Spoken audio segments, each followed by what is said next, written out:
บัลลังก์คนสนับสนุนโดยมาม่าหมูสับตัวจริงอย่างอื่นไม่ต้องพูดถึงกรุงศรีเฟิร์สชอยส์ใบเดียวครบเครื่องทุกเรื่องใช้จ่ายสถาบันกัตนาหลักสูตรปริญญาตรีสาขาการผลิตภาพยนตร์แอนิเมชัน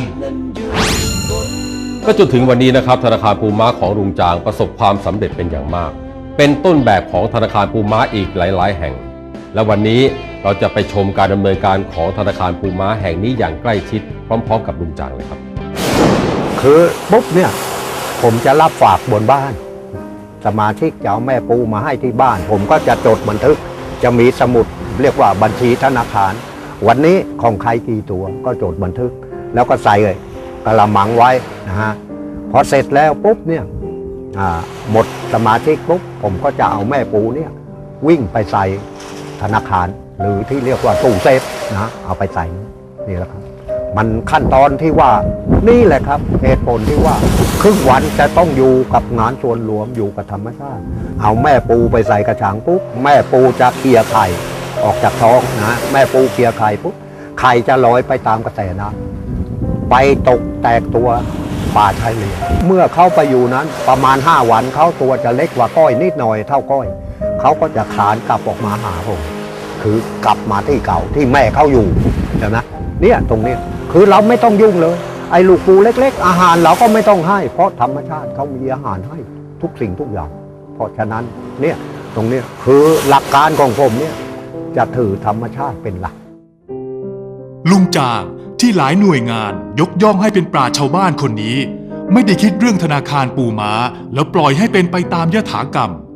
แต่เท่าทะเลผู้จบป .4 คนนี้ยังมีการเก็บข้อมูลอย่างละเอียดเหมือนการทำวิจัยของนักวิชาการระดับด็อกเตอร์เลยทีเดียวจนถึงกับมีสโลแกนส่วนตัวที่คนมักตั้งให้ว่าหากอยากรู้เรื่องปูม้าต้องไปถามลุงจางตรงนี้ก็มันก็ค่อนข้างจะมีความจริงแหละครับจริงๆแล้วก็หน่วยงานต่างๆที่เขามาเก็บข้อมูลตัวนี้นะฮะเขาก็เอาไปเสริมว่าถ้าทุกคนเนี่ยอยากจะรู้เรื่องปูต้องให้มาถามผมเพราะว่าที่เขาไปถามทุกคนคือถาม5 คนจะตอบเขาไม่ได้เลยนะฮะทีนี้พอมาถึงผมปุ๊บผมจะตอบแบบให้คุณฟังเพราะที่ผมพูดนี้ไม่ใช่ยกเมฆทำด้วยตัวเองครั้งละ1 ตัว5 ครั้ง